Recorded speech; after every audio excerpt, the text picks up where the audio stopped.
پہلے کی ایک نشانی بتائی گئی ہے جس کا تعلق دریائے فرات سے ہے۔ دریائے فرات ایک بڑا تاریخی دریا ہے اور یہ دریا ایک روایت کے مطابق جنت سے جاری ہوتا۔ یہ وہ تاریخی نہر ہے کہ جس کو آخری نبی علیہ الصلوۃ والسلام نے معراج کی رات دیکھا، اور حدیث مبارکہ میں ہے کہ معراج کی رات پیارے آقا علیہ الصلوۃ والسلام کو سدرۃ المنتہا لے جایا گیا۔ وہاں 4 نہریں تھیں، 2 ظاہر اور 2 پوشیدہ۔ میں نے جبرائیل سے پوچھا کہ یہ نہریں کیسی ہیں، تو انہوں نے کہا کہ جو 2 پوشیدہ ہیں وہ جنت کی نہریں ہیں، اور جو 2 نہریں ظاہر ہیں وہ نیل اور فرات ہیں۔ سبحان اللہ، دریائے نیل اور دریائے فرات جو ہے یہ گویا سدرۃ المنتہا سے جاری ہوتے۔ امیر المومنین حضرت سیدنا عمر فاروق رضی اللہ تعالیٰ عنہ فرماتے ہیں، اگر دریائے فرات کے کنارے ایک بکری کا بچہ بھی مر جائے تو مجھے اس بات کا خوف ہے کہ کہیں مجھ سے اس بارے میں بروز قیامت سوال نہ کیا۔ بہرحال اس دریائے فرات کے کنارے میدان کربلا میں نواسہ رسول جگر گوشہ بطول حضرت امام حسین رضی اللہ تعالیٰ عنہ کو شہید کیا گیا تھا۔ اس دریا کا تذکرہ کئی احادیث میں آیا ہے۔ فرات کا نام قدیم فارسی کے لفظ افراتو سے نکلا ہے، اور چند ماہرین کا کہنا ہے کہ فرات کا لفظ کرد زبان سے نکلا۔ نبی پاک علیہ الصلوۃ والسلام نے فرمایا کہ قیامت قائم نہ ہوگی حتیٰ کہ فرات سونے کے پہاڑ سے کھل جائے گا، اس پر لوگ آپس میں جنگ کریں گے، یعنی فرات کا پانی خشک ہو جائے گا اور اس کی تہ میں سونا چاندی کا خزانہ ظاہر ہو جائے گا، اور اس سونے کو حاصل کرنے کے لیے، اس کا مالک بننے کے لیے سلطنتیں جنگ کریں گی، عوام لڑیں گے۔ یعنی سیدھے الفاظ میں کہا جائے تو وہ سونا کیا ہوگا؟ جنگ و جدال کی جڑ اور ہلاکت کا سبب ہوگا۔ اس لڑائی کے نتیجے میں پیارے آقا علیہ الصلوۃ والسلام نے فرمایا ہر 100 میں سے 99 آدمی، جی ہاں 99 لوگ قتل ہو جائیں گے۔ اٹ مینز 99% لوگ جو اس لڑائی میں ہوں گے وہ مارے جائیں گے۔ ہر شخص یہی کہے گا کہ شاید میں ہی وہ ہوں جو نجات پائے۔ اس لڑائی جھگڑے سے بچنے کا طریقہ نبی پاک علیہ الصلوۃ والسلام نے ہمیں یہ بتایا کہ قریب ہے کہ فرات سونے کے خزانے سے کھل جائے تو جو وہاں حاضر ہو وہ اس میں سے کچھ نہ لے، یعنی اس سونے چاندی سے دور بھاگے، وہاں ٹھہرے بھی نہیں، کیونکہ اس پر بڑی لڑائی اور عام قتل و غارت گری ہوگی۔ نیز اس خزانے کے لینے سے عذاب الہی نازل ہوگی، بلائیں آئیں گی، یہ مال، یہ سونا، یہ چاندی خزانہ قارونی کی طرح منحوس ہوگا اور اس سے دفع لینا درست نہ ہوگا۔ حدیث پاک میں آتا ہے کہ رسول اللہ صلی اللہ تعالی علیہ وسلم نے فرمایا اس کی قسم جس کے قبضے میں میری جان ہے کہ دنیا ختم نہ ہوگی حتیٰ کہ ایک آدمی قبر پر گزرے گا تو وہ وہاں لوٹے گا اور کہے گا کہ ہائے کاش اس قبر والے کی جگہ میں ہوتا۔ یعنی اس وقت دنیا میں فتنے اور آفتیں، بلائیں اس قدر ہوں گی کہ لوگ زندگی پر موت کو ترجیح دیں گے اور قبر کو دیکھ کر تمنا کریں گے کہ اس قبر میں ہم دفن ہو چکے۔ یعنی دریائے فرات یہ کوئی عام دریا نہیں ہے ناظرین، بلکہ دریائے فرات جنتی دریا ہے اور قرب قیامت میں سے دنیا سے اٹھا لیا جائے۔ ہم بس اللہ تبارک و تعالیٰ کی پناہ مانگتے ہیں کہ اللہ پاک ان فتنوں سے ہمیں بچائے، دین اسلام پر استقامت عطا فرمائے، اور جب موت کا وقت آ جائے تو رب کریم ہمیں ایمان پر ہی موت عطا فرمائے۔ نقصان ہے مگر وہی نیکی گناہ بن جائے، میں تو مارا گیا نا، کتنا بڑا لاس ہو گیا۔ ٹرائی ٹو انڈرسٹینڈ، یہ سمجھنا ہوگا مجھے اور آپ کو کہ ریاکاری ہے کیا۔ تو ریاکاری کیا ہے؟ حدیث پاک میں آتا ہے نبی پاک علیہ الصلوۃ والسلام نے فرمایا مجھے تم پر سب سے زیادہ شرک اصغر، چھوٹا شرک، وہ کیا ہے؟ ریا، یعنی دکھاوے کا ڈر ہے۔ اللہ تعالیٰ قیامت کے دن کچھ لوگوں کو ان کے اعمال کی جزا کے وقت فرمائے گا ان لوگوں کے پاس جاؤ جن کے لیے تم دنیا میں دکھاوا کرتے تھے اور دیکھو کیا تم ان سے کیا جزا پاتے ہو۔ یعنی اللہ فرمائے گا میرے پاس تمہارے لیے کوئی جزا نہیں، ان سے جزا لو جن کے لیے نیکیاں کی تھیں۔ اب کیا ہو رہا ہے؟ نماز پڑھی سب کو بتانا ہے، روزے رکھے سب کو بتانا ہے، قرآن پڑھا سب کو بتانا ہے، حج پہ گئے سب کو بتانا ہے، وہ نیکیاں جو نارملی انسان اکیلے میں کرتا ہے مگر وہ بھی بتانی ہے۔ وہ پہلے سنتے تھے نا نیکی کر دریا میں ڈال، اب نیکی کر فیس بک پہ ڈال، نیکی کر سوشل میڈیا پہ ڈال۔ ابھی پچھلے دنوں سیلاب آیا تھا تو کووڈ کے معاملات آئے تھے، کئی لوگ ماشاءاللہ صدقہ خیرات دینے گئے، اچھی بات ہے، یہ بڑی نیکی ہے، مگر آپ نے تماشے بھی دیکھے ہوں گے کہ ایک ایک آٹے کے بورے پر 5 بندے کھڑے ہو کر اس غریب کے ساتھ سیلفی کھنچوا رہے ہیں۔ اب بتاؤ نا اس غریب کی غربت کا اور کتنا مذاق اڑانا ہے۔ قرآن کہہ رہا ہے اے ایمان والو احسان جتا کر، تکلیف پہنچا کر صدقے ضائع نہ کرنا، لیکن یہ ہو رہا ہے، میں نے یہ کیا، میں نے وہ کیا، اتنی پرانی نیکیاں لوگوں کو یاد ہیں۔ ویسے ایک چھوٹا سا سوال کر لیتا ہوں، اتنے سارے ماشاءاللہ نمازی بیٹھے ہیں. آپ میں سے کئی ایسے ہوں گے، بلکہ شاید سارے ہم ایسے ہیں، میں بھی اس میں شامل ہوں گا، جن کو اپنی 25 سال پرانی نیکی بھی یاد ہے. 1990 میں کوئی حج پہ گیا ہوگا، اس کو وہ بھی یاد ہے. 1980 میں عمرہ کیا ہوگا تو وہ بھی یاد ہے. بچپن میں کوئی قرآن پاک ختم کیا ہوگا، وہ بھی یاد ہے. یعنی عام ہمیں تو تجربہ ہے نا، ہم تو لوگوں سے ملتے ہیں. ہمارا تو حال یہ ہے کہ ہم کبھی کسی سے ملنے جائیں نا، حضرت کیسے ہیں، طبیعت کیسی ہے، بس اللہ کا بڑا شکر ہے، اللہ نے بڑا کرم کیا ہے. میں 1995 پہ حج پہ بھی گیا تھا تو 2000 میں بھی حج کی سعادت ملی، اور 2015 سے تو ہر سال عمرے پہ جا رہا ہوں. اللہ نے بڑا کرم کیا ہے. رجب شعبان رمضان کے ہم روزے بھی رکھتے ہیں، الحمدللہ تہجد کی بھی عادت ہے. حاجی صاحب کس نے آپ سے یہ سب پوچھا تھا؟ میں نے تو طبیعت پوچھی تھی آپ سے، اور آپ نے اپنی پوری زندگی کی نیکیاں جو ہیں 3-4 منٹ میں بیان کر دیں. اچھا ہمت نہیں ہوتی کہنے کی، لیکن چلے آج کہہ دیتا ہوں کہ جناب آپ کو 2004 والا حج یاد ہے، آپ کو پچھلے 10 سال پرانے عمرے یاد ہیں، کل جھوٹ بولا تھا وہ یاد ہے، آج صبح آپ نے موبائل میں کچھ حرام دیکھا تھا وہ یاد ہے. یعنی 15 سال پرانی نیکی یاد ہے، گناہ یاد نہیں ہے. یاد رکھیے یہ ہمارا سائیکل ہی غلط ہے. بزرگان دین فرماتے ہیں نیکی کر کے بھول جاؤ اور گناہ کر کے یاد رکھو، کیونکہ پتہ نہیں نیکی قبول ہوگی کہ نہیں، اخلاص ہے کہ نہیں، گناہ کی سزا کیسے بھگتوں گا. درختوں میں اور گھروں میں اس کے علاوہ کہیں نہیں ملے گا. فرما برداری دیکھیے، پھر فرمایا ثم کلی من کل الثمرات، پھر ہر قسم کے پھلوں سے کھاؤ. کیا فرمایا؟ پھلوں سے کھانا ہے. گندگی پر کبھی بھی آپ کو شہد کی مکھی نظر نہیں آئے. جو اللہ نے آرڈر دیا آپ کو شہد کی مکھی پھلوں پھولوں پر ہی نظر آئے گی. پھر فرمایا فَاسْلُكِي سُبُلَ رَبِّكَ ذُلُولًا، اور اپنے رب کے بنائے ہوئے نرم و آسان رستوں پر چلتی رہو.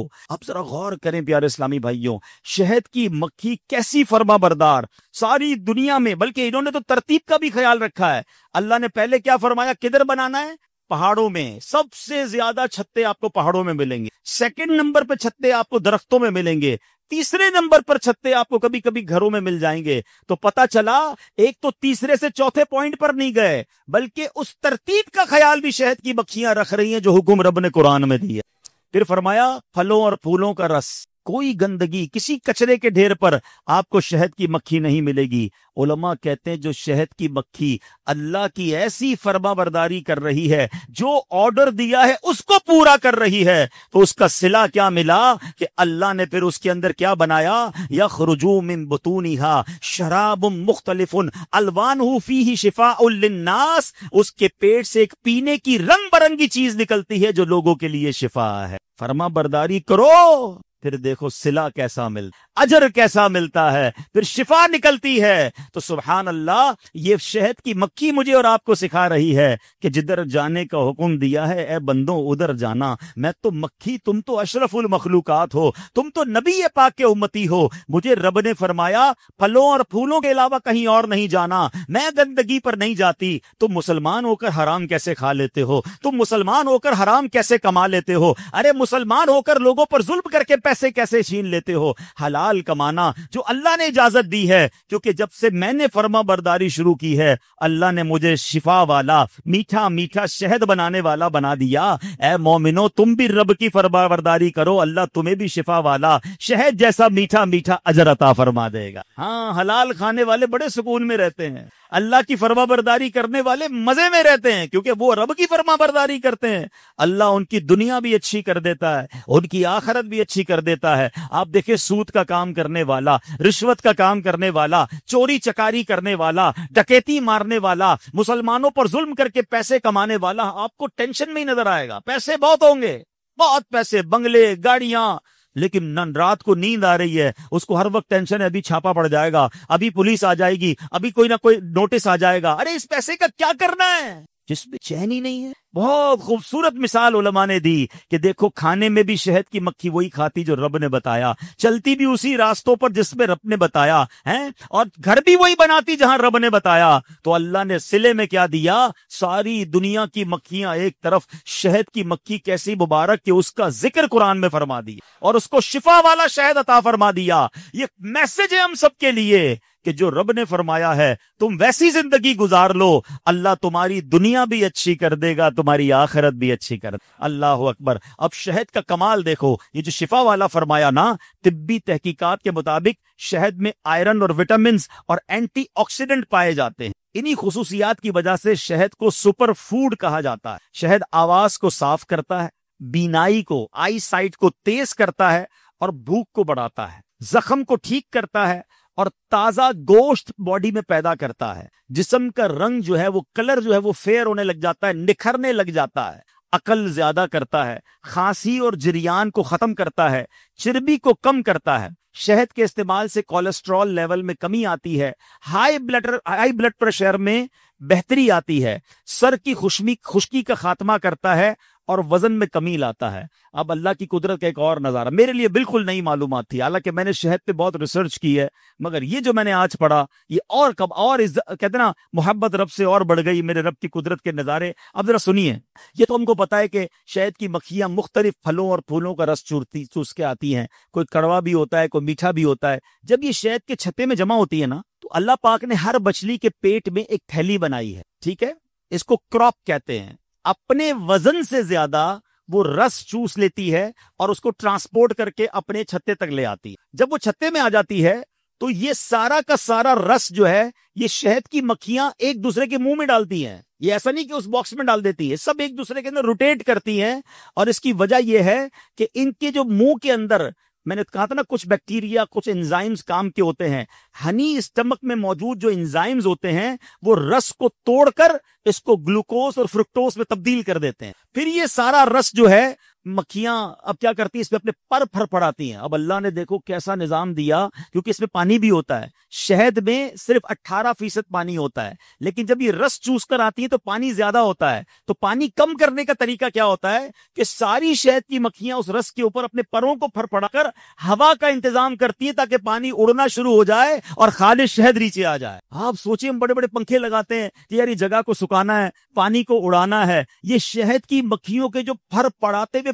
پر ہیں وہ اس سے پانی کو، اس شہد سے پانی کو ایوپوریٹ کرتے ہیں۔ اور سائنس بتاتی ہے کہ جب یہ شہد کمپلیٹ ہوتا ہے تو صرف 18% اس میں پانی رہ جاتا ہے، باقی جناب اس کے اندر وہ خالص شہد ہوتا ہے، اور اس کے بعد وہ موم کے ان خانوں میں اس کو فل اپ کر کے اس کو تہ لگا دی جاتی ہے۔ تو یہ ہے میرے رب کی قدرت کے نظارے، اللہ اکبر۔ اب میرے پیارے اسلامی بھائیوں، سوال یہ ہے کہ جب مکھی اللہ کی فرما برداری کرے تو اللہ ایسا انعام عطا فرمائے۔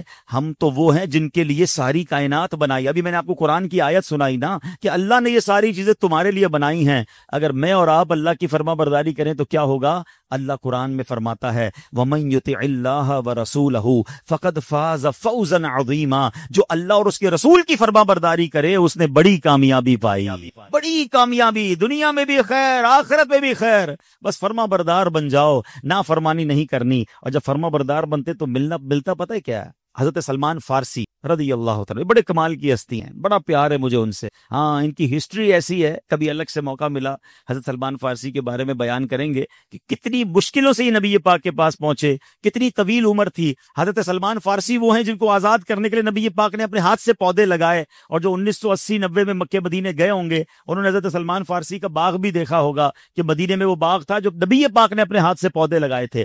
حضرت سلمان فارسی بڑے مہمان نواز تھے۔ ہوا یہ کہ ایک شخص آیا آپ کے پاس، آپ نے سوچا اس کی ذرا شاندار مہمان نوازی کرنی چاہیے، تو آپ کے پاس آس پاس ہرن دور گھوم رہے تھے اور پرندے اڑ رہے تھے، تو آپ نے پتہ کیا کہا؟ اے ہرنیوں اور پرندوں، تم میں سے ایک پرندہ اور ایک ہرن میرے پاس آ جائے، مجھے اپنے مہمان کی مہمان نوازی کرنی ہے۔ تھوڑی دیر ہوئی تو ایک پرندہ اور ایک ہرن سر جھکائے آ گیا، اور آپ نے اس کو ذبح کیا اور مہمان نوازی کی۔ تو جو مہمان تھا وہ حیران ہو گیا، کہتے حضرت یہ کیسے ممکن ہے کہ آپ کے کہنے پر ہرن اور پرندہ خود قربان ہونے کے لیے آ گیا؟ صحابی رسول حضرت سلمان فارسی رضی اللہ عنہ کا جواب سن، آپ کہتے تمہیں حیرانی ہو رہی ہے؟ کیا تم نے کوئی ایسا بندہ دیکھا ہے جو اپنے رب کی اطاعت کرتا ہو مگر یہ چیزیں جو رب نے اس کی خدمت کے لیے بنائی ہیں وہ اس کی اطاعت نہ کرے؟ یعنی اگر بندہ رب کی اطاعت کرے تو پھر ساری دنیا اس کی اطاعت کرتی ہے۔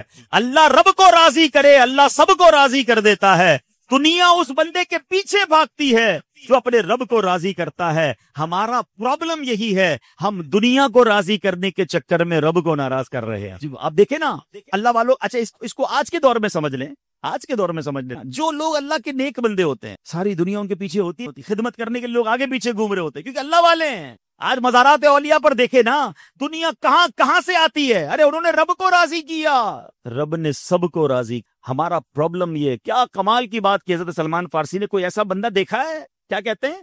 تم نے کوئی ایسا بندہ دیکھا جو رب کو راضی کرے اور مخلوق اس کی خدمت نہ کرے؟ اس کا مطلب یہ ہے کہ بس اللہ کو راضی کرنا ہے۔ اے میرے پیارے اسلامی بھائیوں، اب ذرا شہد کی مکھی کا فارمولہ سنانا، اب کمال کی حدیثیں، یقین کریں مزے کو مزہ آ گیا، شہد جیسا منہ میٹھا ہو گیا۔ نبی پاک کا فرمان سنیں، آقا فرماتے ہیں مثل بلال، حضرت بلال سے ویسے ہی ہم سب کو بڑی محبت ہے، آج ہم سب کی محبت میں اور اضافہ ہونے والا ہے۔ ہاں، حضرت بلال کے بارے میں نبی پاک نے کیا فرمایا؟ مثل بلال کمثل نحلۃ، فرمایا بلال کی مثال شہد کی مکھی جیسی۔ ایسا کیوں فرمایا؟ فرماتے ہیں تأکلوا من الحلو والمر ثم هو حلو كله، فرمایا دونوں کی آپس میں مماثلت بتائے کیا ہے؟ شہد کی مکھی اور بلال کی۔ کہا دونوں، شہد کی مکھی کڑوا رس بھی چوستی ہے، میٹھا رس بھی چوستی ہے، مگر نتیجہ جو نکلتا ہے نا وہ بڑا میٹھا ہوتا ہے۔ اسی طرح بلال کی شان یہ ہے، میٹھا رویہ اپناؤ تب بھی میٹھا جواب دیتے ہیں،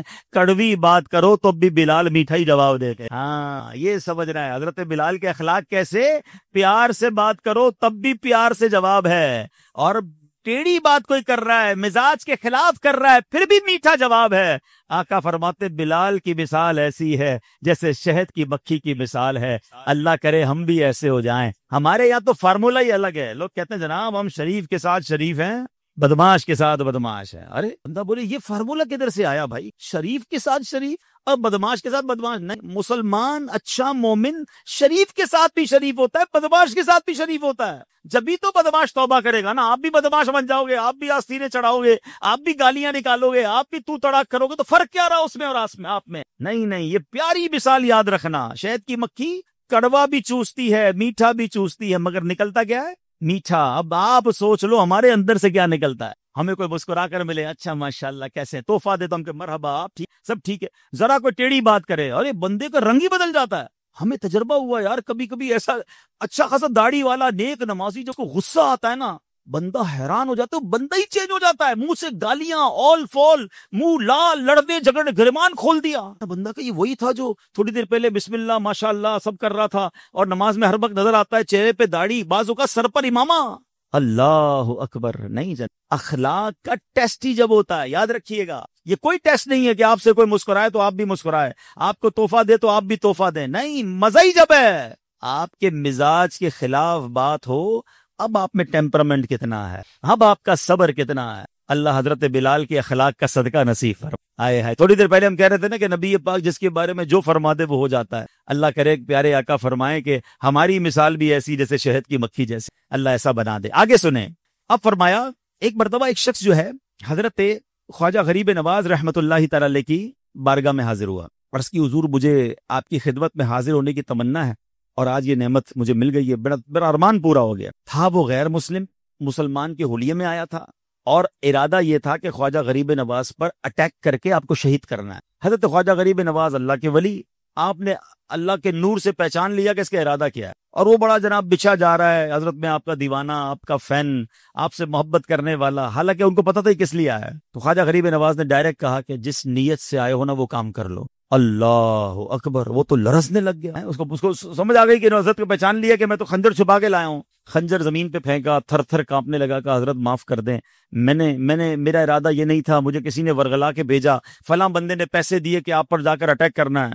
اب جب خواجہ غریب نواز کے سامنے اس نے کسی کا نام لیا نا، تو خواجہ صاحب نے فرمایا کسی کا نام مت لو، کسی کا راز مت کھولو۔ اب جب اس نے غیر مسلم نے یہ دیکھا کہ مسلمان ایسے ہوتے ہیں، اللہ والے ایسے ہوتے ہیں، غیر مسلم نے جب یہ دیکھا تو کلمہ پڑھ کر وہ مسلمان ہو گیا، اور خواجہ غریب نواز کے غلاموں میں شامل ہو گیا۔ کڑوا ملا، نکلا کیا بتاؤ نا، حضرت بلال کا صدقہ ملا نا غریب نواز کو، قاتل آیا تھا مگر آپ نے اسے معاف کیا۔ اچھا، نعت کے شعر ہم سب کو یاد ہیں، سلام اس پر کہ جس نے گالیاں سن کر، مل کے پڑھو نا، سلام اس پر کہ جس نے گالیاں سن کر، سلام اس پر کہ جس نے خون کے پیاسوں کو قبائیں دی، خون کے پیاسوں کو معاف کیا، گالیاں سن کر دعائیں دی، دشمن آ جائے تو سب کو یاد ہے، چادر بھی بچھا دیتے ہیں، گالیاں دیتا ہے کوئی تو دعا دیتے ہیں۔ بس نعت تک، ہم کو تو کوئی گالی دے اس کو ایک یاد ہے، مجھے 7 یاد ہے، میں بتاؤں گا اس کے خاندان تک کو سیدھا کر کے آؤں گا،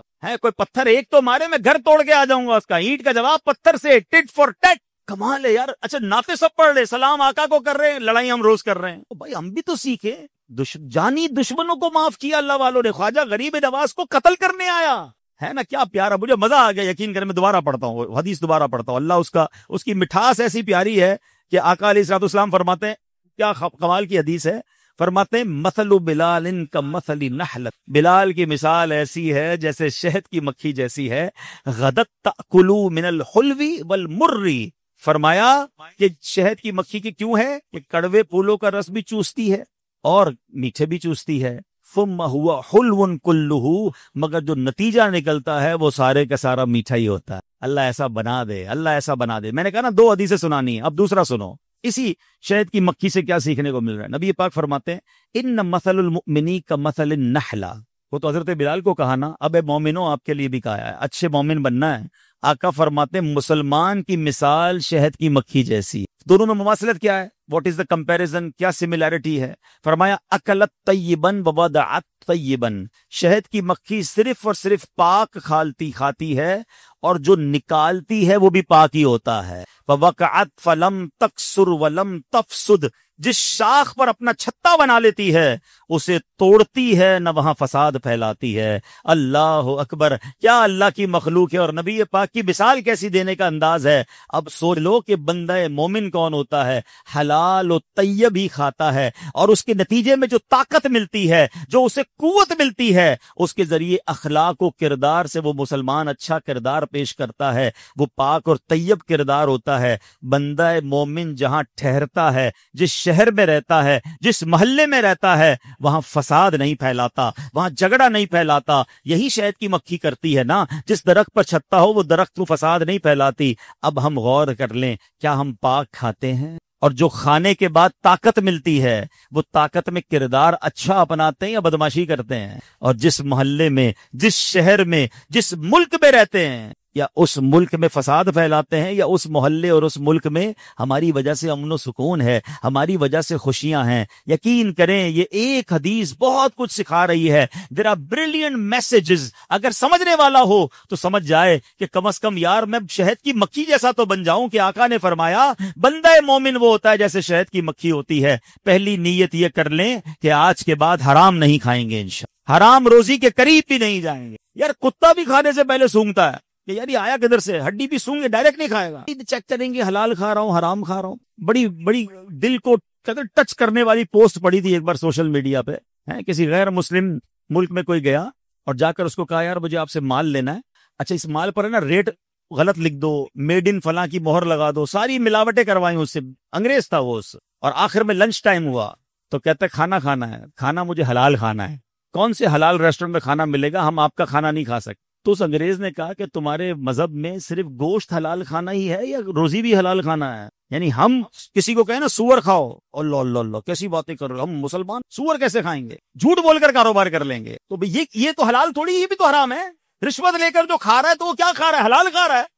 کسی کا مال چھین کر, دھوکہ دے کر, غلط مال بیچ کر کتنے طریقوں سے لوگ حرام کما رہے ہیں. وہ حرام سارے کمانے والوں کو بولو حرام کھاؤ تو نہیں, غیر ذبیحہ نہیں کھائیں گے, مسلمانوں کا کھائیں گے. بھائی وہ بھی بالکل ٹھیک ہے, پاک ہی کھانا ہے, مگر جن پیسوں سے خریدنا ہے نا وہ بھی پاک ہونے چاہیے, وہ بھی حلال ہونے چاہیے, وہ روزی بھی حلال ہونی چاہیے. تو نیت کر لیں کہ انشاءاللہ حلال و طیب کھائیں گے جب بھی کھائیں گے. دوسری کتنی پیاری بات کہ جو کھانے کے بعد طاقت ملے, جو آپ کے کردار ہیں, اخلاق ہیں, وہ شہد کی مکھی کا کیا نکلتا ہے, میٹھا نکلتا ہے نا, پاک نکلتا ہے. میرے پاس جو آئے وہ خوش ہو کر جائے, میں مسکرانے والا ہوں, میں با اخلاق ہوں, کوئی بات بری بھی لگے تو معاف کرنے والا بن جاؤں. اور تیسری بات تو بڑی ضروری ہے آج کے دور میں کہ جہاں رہتے ہو اس جگہ کو تو بدنام نہ کرو یار. اپنے محلے, اپنے شہر, اس کی قدر کریں. جس طرح میں اپنے گھر کی قدر کرتا ہوں, اپنے گھر کے باہر کی سڑک کی بھی قدر کروں. میرا گھر صاف رہے اور میری گلی گندی رہے, یہ کیسے ہو سکتا ہے؟ وہ بھی میری ہے, یہ شہر بھی میرا, یہ محلہ بھی میرا, اس کا امن و سکون بھی میرا, اس کے شہری بھی میرے. اگر اپنے وطن سے ہی محبت نہیں کریں گے, اپنے شہر سے محبت نہیں, تو پھر میں کیسا مسلمان ہوں؟ کہ میری وجہ سے فساد پھیلتا ہے, میری وجہ سے بد امنی پھیلتی ہے. ابھی ہم آج شام بیٹھے تھے بیرون ملک, کیونکہ میں آج صبح ہی بیرون ملک سے آیا ہوں. مجھے 1-2 دن پہلے میں ساؤتھ افریقہ میں تھا, تو جب وہاں کچھ باتیں ہوئیں کہ پاکستان والوں کے لیے جو پوری دنیا میں ویزا مشکل ہوتے جا رہے ہیں, انٹری بینڈ ہوتی جا رہی ہے, ڈیفیکلٹی ہوتی جا رہی ہے, اس کی وجہ کیا ہے؟ اس کی وجہ یہی ہے کہ ہمارے وطن کے لوگوں نے ان ملکوں میں جا کر جو کام کی, کہ اس کی بنا پر وہ کہتے ہیں بھائی ہم اس ملک کے لوگوں کو نہیں, اچھے لوگ ہیں اس ملک میں, لیکن بڑی تعداد میں لوگ آ کر ہمارے ملک کو نقصان پہنچاتے ہیں، جھوٹ بولتے ہیں، ڈرگ کا کام کرتے ہیں، غلط کام کرتے ہیں، بھکاری بن کر آتے ہیں، ویزا کچھ لیتے ہیں، کام کچھ کرتے ہیں۔ اتنا افسوس ہوتا ہے یقین کرو بیرون ملک جا کر کے، یار یہ ہمارے وطن کے بارے میں لوگوں کا کیا کنسیپٹ بن گیا، کیوں لوگ ہمارے وطن کے بارے میں ایسی باتیں کرتے ہیں۔ میں تو یقین کرے اس سفر میں بڑی دعائیں کی کہ اللہ میرے وطن کو ایسا خوشحال کر دے کہ کوئی ماں کا بیٹا وطن چھوڑ کر باہر جائے نہ، کوئی روزگار کمانے کیوں جائے، کیوں باہر جائے اپنے وطن کو چھوڑ کر، ادھر ہی میرے مولا ایسی خوشحالی کر دے کہ سارے لوگ ادھر ہی خوشحال رہیں، بے روزگاری ختم ہو جائے، مہنگائی ختم ہو، سب یہیں رہیں، اپنے وطن میں رہیں، اپنے دین ایمان کی حفاظت ہوتی رہے۔ لیکن میرے بھائیوں، جب باہر جانا نا، اپنے وطن کو بدنام مت کرنا، ایسا کام تھوڑے پیسوں کے لیے مت کرنا کہ بعد میں ہماری نسلوں کے لیے لوگ یہ سوچیں کہ یار یہ پاکستان والے لوگ ٹھیک نہیں ہوتے۔ بڑا افسوس ہوتا ہے، بڑا دل دکھتا ہے یقین کریں۔ اور آج حدیث بھی ایسی سامنے آ گئی کہ شہد کی مکھی جس درخت پر رہتی ہے، جس پہاڑ پر رہتی ہے، ادھر فساد نہیں کرتی ہے، اس کو بدنام نہیں کرتی، ادھر گڑبڑ نہیں کرتی ہے۔ اللہ کرے کہ ہم بھی اپنے وطن کے خیر خواہ بن جائیں۔ میری وجہ سے ایک نیت کر لو، آج شب جمعہ ہے، بات بڑی کر رہا ہوں، میرا رب چاہے تو ممکن ہے نا، یا اللہ مجھے ایسی زندگی عطا فرما کہ میری وجہ سے میرے دین کا نام بھی روشن ہو، میرے وطن کا نام بھی۔ خدا کی قسم پاکستان بہت بڑی نعمت ہے، جن ملکوں میں آزادی نہیں نا ادھر جا کے پوچھو۔ ابھی تھوڑے دنوں پہلے جو حالات ہوئے تھے، ہمیں پتا ہے کہ ہم سب کی کیا کیفیت تھی، کہ ہمارا وطن ہے تو ہم ہیں، اللہ نے اس کی حفاظت فرمائی، اللہ ہمیشہ ہمارے وطن کی حفاظت فرمائے۔ اور یہ وطن ختم ہونے کے لیے نہیں بنا ہے، ہاں یہ 27 رمضان کو رب نے تحفہ دیا ہے، اللہ کرے اس تحفے کی ہم قدر کر لیں، یہ اللہ کی شان ہے، یہ اللہ کے رازوں میں سے ایک راز وطن ہے۔ لیکن اے پاکستانیوں، قدر تو کرو نا یار، اس جنگ نے، اس قریبی معاملات نے ہمیں ہلا کر رکھ دیا، اب ایک پھر اللہ نے موقع دیا ہے، اب تو قدر کر لیں، اس کی ترقی میں کردار ادا کریں، اس کو بربادی میں اپنا کردار ادا نہ کریں۔ تو بڑی پیاری بات یہ حدیث پاک سے سیکھنے کو مل رہی ہے کہ مسلمان شہد کی مکھی کی طرح ہوتا ہے، کہ جہاں وہ چھتا بناتی ہے وہاں فساد نہیں کرتی۔ اللہ کرے کہ ہم اپنے وطن کے خیر خواہ بن جائیں۔ ایک اور پیاری سی حدیث مجھے یاد آ گئی، اب بیان مجھے ختم بھی کرنا ہے، کافی دیر ہو گئی، 2-4 منٹ میں بات پوری کرتا ہوں۔ درود پاک پڑھ لیں، صلو علی الحبیب۔ نبی پاک علیہ الصلوۃ والسلام نے فرمایا، جس کا مضمون ہے مومن وہ ہوتا ہے، فرمایا خوش نصیب ہے وہ، حدیث کا خلاصہ یہ، خوش نصیب ہے وہ جس کو اللہ پاک نے خیر کی چابی اور شر کا تالا بنایا۔ سمجھ رہے اس کو؟ فرمایا بد نصیب ہے وہ شخص، ہلاک ہوا وہ شخص جس کو اللہ نے شر کی چابی اور خیر کا تالا بنایا۔ اب اگر اس حدیث کو سمجھ لو نا تو ہم سب ایک دوسرے کو چیک کر لیں۔ خوش نصیب کون ہے؟ خیر کی چابی، یعنی وہ جدھر جاتا ہے نا خیر پھیلتی، اچھائی پھیلتی ہے، لوگوں کو سہولت ملتی ہے، ایوری بڈی بیکم ریلیکسڈ، نیکی پھیل رہی ہے اور برائی بند ہوتی ہے۔ وہ نیکی کی دعوت دیتا ہے، مبارک ہو مبلغین کو، جو قافلوں میں جاتے ہیں، جو درس دیتے ہیں، جو گلیوں میں جا کر نماز کی دعوت دیتے ہیں، جو اپنے محلوں میں رہتے ہیں تو پیار کی بات کرتے ہیں، محبت کی بات کرتے ہیں، آپ سے خیر پھیل رہی ہے، you are the lucky one. مگر آگے کیا فرمایا کہ بد نصیب ہے وہ شخص، ہلاک ہوا وہ جس کو اللہ نے شر کی چابی بنایا، جدھر جاتے برائی پھیلتی ہے۔ ایسے لوگ ہیں، ان کے پاس جب بیٹھو کوئی نیا فراڈ کا طریقہ بتا رہے ہوں گے، کوئی نیا چوری کا طریقہ بتا رہے ہوں گے، کوئی نیا بے حیائی کا طریقہ بتا رہے ہوں گے، کوئی نئی جناب گندگی پھیلا رہے ہوں گے۔ لوگ ان کے پاس بیٹھ کے برائی سیکھتے ہیں، اور خیر کا وہ تالا ہوتے ہیں، ان کے پاس جاؤ تو اچھا کام کرنے والا بھی اچھا کام چھوڑ دیتا ہے۔ ایسے دوست ہوتے ہیں نا، بندہ نماز شروع کر دے اور ان کے پاس جائے، کہتا ہے کیا ہو گیا بھائی، روز نماز پڑھنے کی کیا ضرورت ہے، معاذ اللہ جمعہ پڑھ لینا کافی ہے۔ ان کے پاس جا کر نمازی بے نمازی بن جاتا ہے، ان کے پاس جا کر پرہیزگار گناہگار بن جاتا ہے۔ اب بندہ کبھی زندگی میں نشہ نہ کیا ہو، ان کے ساتھ بیٹھے شرابی بن جاتا ہے۔ کتنے بد نصیب ہیں وہ لوگ جن سے خیر نہیں شر پھیل رہا ہے۔ سوچئے میں کون ہوں، میرے پاس آ کر بے نمازی نمازی بن رہا ہے، میرے پاس آ کر شرابی شراب چھوڑ رہا ہے، میرے قریب ہونے والا اللہ کے قریب ہو رہا ہے یا شیطان کے قریب ہو رہا ہے، یہ مجھے اور آپ کو چیک کرنا ہے۔ میرے پاس آنے والا خوش ہوتا ہے یا میں اس کا دل ہی توڑ دیتا ہوں، میں جناب اس کو جھاڑ کر اس کا سارا موڈ آف کر دیتا ہوں۔ اس کا مطلب تو یہ ہوا نا میں خیر کا تالا اور شر کی چابی ہوں۔ اللہ کرے یہ بات سمجھ آ جائے اور اللہ مجھے اور آپ کو خیر پھیلنے کا ذریعہ بنا، ایسی زندگی گزاریں کہ جب تک زندہ رہیں لوگ ہمیں زندگی میں بھی دعائیں دیں، خوش رہیں ہم سے، اور ہم دنیا سے چلے جائیں تو مرنے کے بعد بھی دعائیں خیر کریں۔ ایسے بھی بد نصیب ہوتے ہیں کہ مر جائیں نا تو لوگ کہتے ہیں یار جان چھوٹ گئی۔ اللہ اللہ اللہ ایسی زندگی سے ہم سب کو محفوظ فرمائے۔ آخری بات کر لیتا ہوں، چونکہ قربانی کے دن قریب آ رہے ہیں تو فضیلت سن لیجئے۔ نبی پاک علیہ الصلوۃ والسلام کا فرمان، جو خوش دلی سے ثواب کے لیے قربانی کرے، اس کی قربانی اس کے اور جہنم کے درمیان آڑ بن جائے گی، یعنی جہنم اور اس کے درمیان رکاوٹ بن جائے گی۔ نبی پاک فرماتے ہیں تمہارے لیے قربانی کے جانور کے ہر بال کے عوض ایک نیکی ہے، جتنے قربانی کے جانور کے بال ہوں گے اتنی نیکی ہے۔ اللہ اکبر. اب کس پر قربانی واجب ہے یہ غور سے سن لیں. ہم میں سے کس کس پر قربانی واجب ہے؟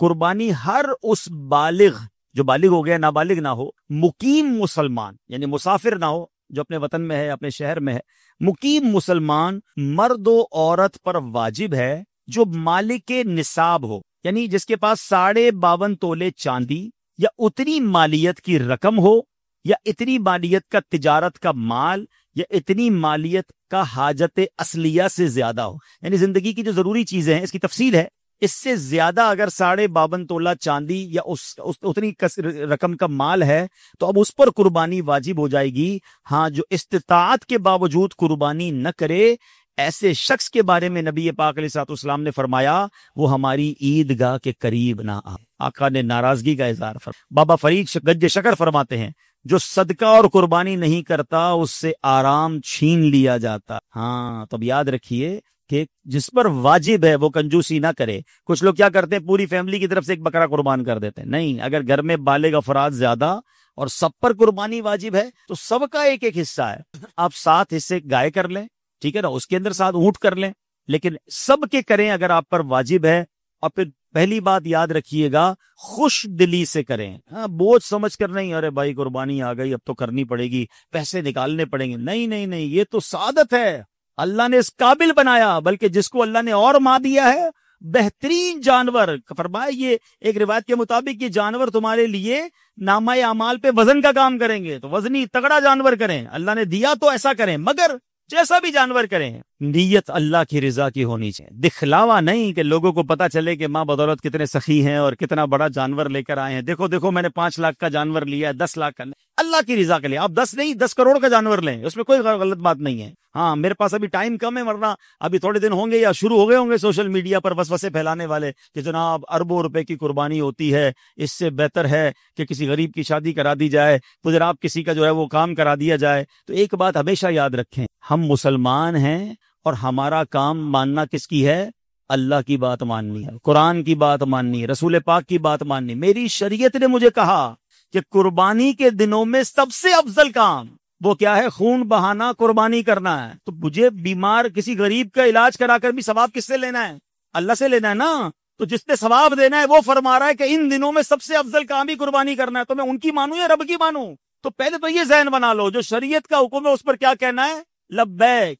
ہاں، اور اگر زیادہ تفصیل معلوم کرنی ہے کہ اس قربانی میں غریبوں کا بھلا کتنا ہوتا ہے تو میری ویڈیوز انٹرنیٹ میں موجود ہیں. دماغ کھل جائے گا ان لوگوں کا کہ صرف ایک قربانی کو اگر ہم تھورلی دیکھیں، ای کامرس کے ذریعے دیکھیں، اگر اس کے معاشی فوائد دیکھیں، اس میں کروڑوں غریبوں کا بھلا دیکھیں، تو عقل حیران ہو جاتی ہے. سبحان اللہ کہ ایک قربانی کے تہوار میں اربوں روپے امیروں کی جیب سے نکل کر غریبوں کی جیب میں چلے جاتے ہیں. ہزاروں لاکھوں ایسے مسلمان ہوتے ہیں جو پورا سال گوشت نہیں کھا سکتے، وہ اور ان کے بچے ان دنوں میں گوشت کھاتے ہیں. تو سبحان اللہ، تمہیں پرابلم کیا ہے؟ جب بھی شریعت کے نام پر مسلمان خرچ کرنے کی باری آتی ہے تو کوئی غریب بچہ یاد آ جاتا ہے، کوئی غریب کی شادی یاد آ جاتی ہے. کبھی جناب نیو ایئر نائٹ پر یہ آپ کو پوسٹ نہیں ملے گی کہ آتش بازی نہیں ہونی چاہیے. یہ بڑی بڑی شادیوں کے سیزن کبھی ہوں، آپ دیکھیں کراچی کے سارے ہال فل ہوتے ہیں اور رات کو 2 بجے تک آتش بازیاں اور ڈانس پارٹیاں ہوتی ہیں. آپ کبھی اس کے بارے میں نہیں سنو گے. جب بھی مسلمان حج کرنے جائیں گے، جب بھی قربانی کی بات آئے گی، جب بھی ربیع الاول کی لائٹیں لگانے کی بات آئے گی، ارے جب بھی اللہ رسول سے محبت کے نام پر خرچ کی بات آئے گی تو دل میں وسوسہ پیدا کرنے والے آ جائیں گے. اتنا خرچ کرنے کی کیا ضرورت ہے؟ ارے اللہ کے بندو، یہ خرچ ہی ہمیں اللہ سے قریب کر رہا ہے. اور ہم نے دیکھا ہے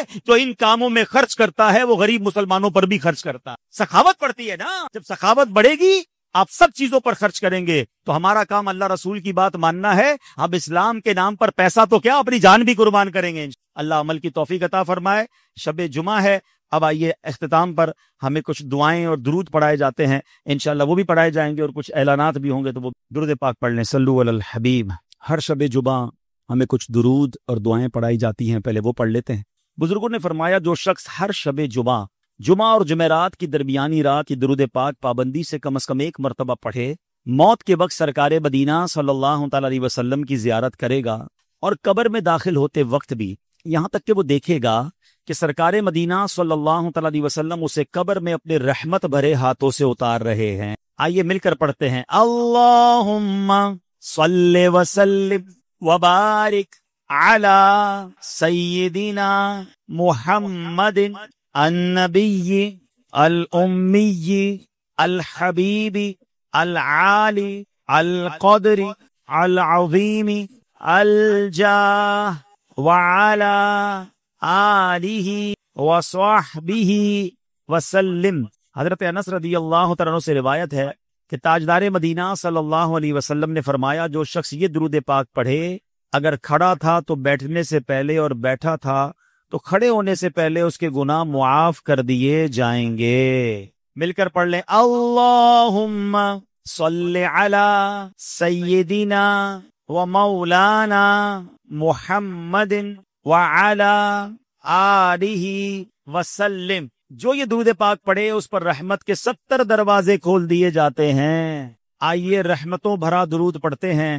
صلی اللہ علی محمد۔ علامہ احمد صابی رحمت اللہ تعالی بعض بزرگوں کے حوالے سے لکھتے ہیں، اس درود شریف کو ایک بار پڑھنے سے 6 لاکھ درود شریف پڑھنے کا ثواب ملتا ہے۔ مل کر پڑھتے ہیں، اللہم صلی علی سیدنا محمد عدد ما فی علم اللہ صلاة دائمة بدوام ملک اللہ۔ ایک دن ایک شخص آیا تو نبی پاک علیہ الصلوۃ والسلام نے اسے اپنے اور صدیق اکبر رضی اللہ تعالیٰ عنہ کے درمیان بٹھا لیا۔ اس سے صحابہ کرام کو حیرت ہوئی کہ یہ کون بڑے مرتبے والا شخص ہے۔ جب وہ چلا گیا تو نبی پاک علیہ الصلوۃ والسلام نے فرمایا، یہ جب مجھ پر درود پاک پڑھتا ہے تو یوں پڑھتا ہے۔ آئیے ہم بھی پڑھ لیتے ہیں، اللہم صلی علی محمد کما تحب وترضی۔ اللہ شافع امم صلی اللہ علیہ وسلم کا فرمان ہے، جو شخص یوں درود پاک پڑھے اس کے لیے میری شفاعت واجب ہو جاتی ہے۔ مل کر پڑھتے ہیں، اللہم صلی علی محمد وانزلہ المقعد المقرب عندک یوم القیامہ۔ حضرت ابن عباس رضی اللہ عنہ سے روایت ہے، نبی پاک علیہ الصلوۃ والسلام نے فرمایا، اس کو پڑھنے والے کے لیے 70 فرشتے 1000 دن تک نیکیاں لکھتے ہیں۔ آئیے پڑھتے ہیں، جزا اللہ عنا محمدا ما هو اہلہ۔ فرمان مصطفیٰ صلی اللہ علیہ وسلم، جس نے اس دعا کو 3 مرتبہ پڑھا گویا اس نے ویڈیو دیکھنے کا شکریہ۔ اگر آپ چینل پر نئے ہیں تو سبسکرائب کر لیں اور ساتھ ہی ساتھ بیل آئیکن پر بھی کلک کر دیں تاکہ یوٹیوب ہماری ہر ویڈیو کا نوٹیفیکیشن سب سے پہلے آپ کو بھیج دے۔ جزاک اللہ۔